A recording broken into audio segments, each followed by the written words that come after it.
Assalamualaikum warahmatullahi wabarakatuh. Saya Rebda dari Prodi 4D. Di sini saya akan mereview kode analisis data pada data frame yang berisikan informasi penjualan. Alat atau pustaka yang digunakan adalah Pandas, Matplotlib Pilot, dan juga Seaborn.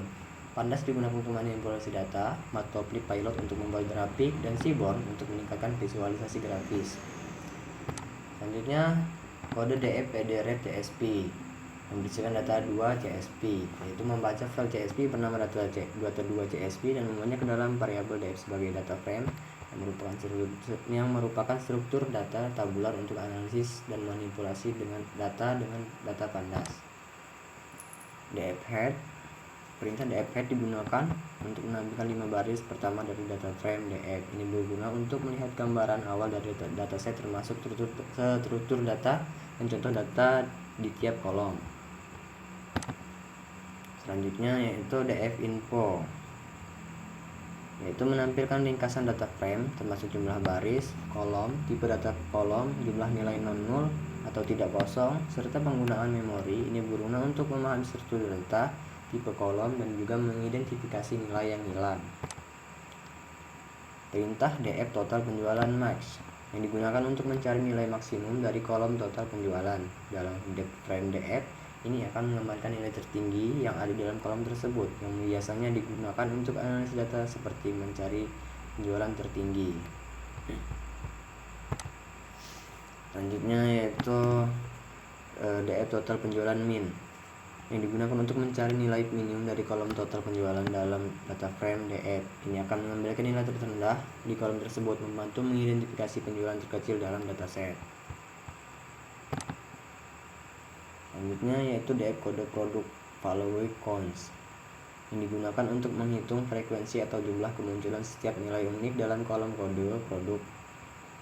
Selanjutnya DF key sum yang digunakan untuk menghitung total atau jumlah keseluruhan nilai di kolom QTY atau quantity dalam data frame DF.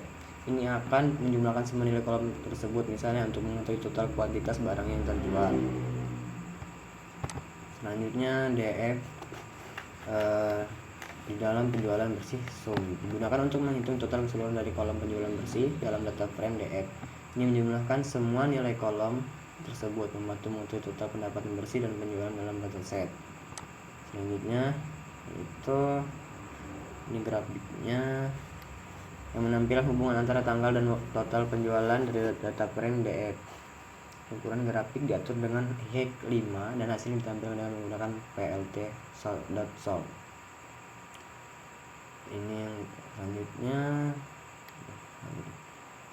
kode ini membuat join plot untuk menunjukkan hubungan antara kode produk sumbu X dan penjualan bersih sumbu Y dari data frame. Ini contohnya atau grafiknya. Selanjutnya DF char. Perintah DF char digunakan untuk menghitung kolerasi antar kolom numerik dalam data frame DF. Hasilnya adalah sebuah matrik kolerasi yang menunjukkan seberapa kuat hubungan linear antar dua variabel atau kolom yang memiliki nilai numerik, dengan nilai korelasi berkisar dari 1 korelasi negatif sempurna hingga 1 korelasi positif sempurna. Nilai mendekati 0 menunjukkan korelasi yang lemah atau tidak ada atau false. Selanjutnya itu ini kodenya dan ini adalah grafiknya. Kode itu membuat scatter plot untuk menggambarkan hubungan antara tanggal sumbu X dan penjualan bersih sumbu Y dalam data frame DF. Ini kodenya PLT, X label, Y label, dan sebagainya. Selanjutnya yaitu perintah DF tanggal unik digunakan untuk mendapatkan daftar nilai unik dari kolom tanggal dalam data frame DF. Selanjutnya DF kode produk unik. Perintah kode produk unik digunakan untuk mendapatkan daftar nilai unik dari kolom kode produk dalam data frame DF. Yang hasilnya adalah array yang berisi semua kode produk yang menunjukkan dalam kolom tersebut tanpa duplikasi. Ini berguna untuk memahami variasi produk yang ada dalam dataset seperti jumlah jenis produk yang dijual. Selanjutnya perintah DF2 atau DF kode produk membuat series baru di DF2 yang berisi kode dari data kolom kode produk di data frame DF. Selanjutnya DF info.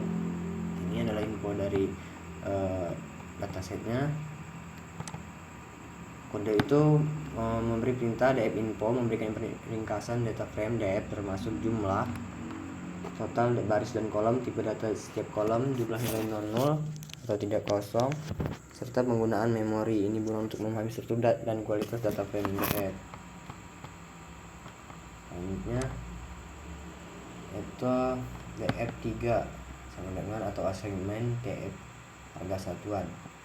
Membuat series baru df3 yang berisi data dari kolom harga satuan di data frame df. Ini mungkin Anda untuk bekerja dengan informasi harga satuan secara terpisah dan dari data frame yang asli.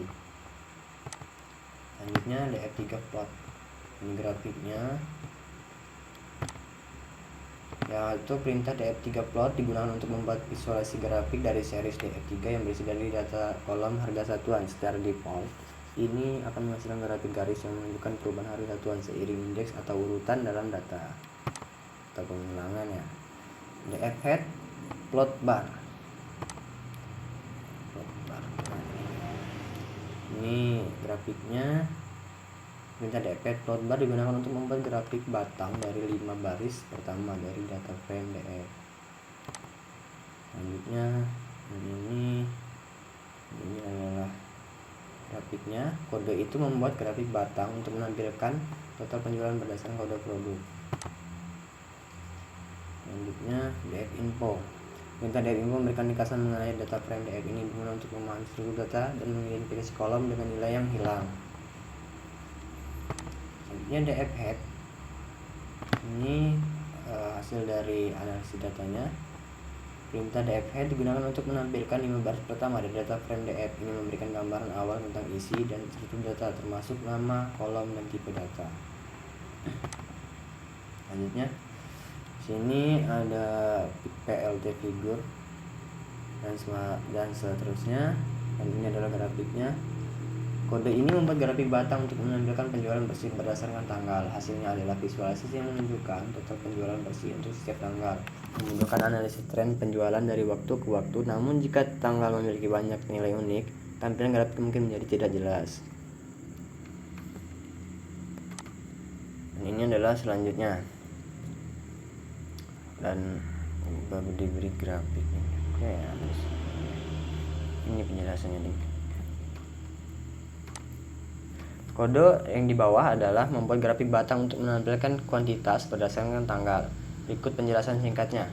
Hasilnya adalah visualisasi yang menunjukkan kuantitas barang untuk setiap tanggal. Namun jika tanggal memiliki banyak nilai yang unik, tampilan grafik mungkin menjadi padat dan sulit dibaca.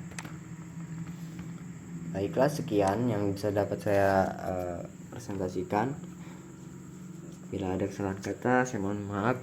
Wabillahi taufiq wal hidayah. Wassalamualaikum warahmatullahi wabarakatuh.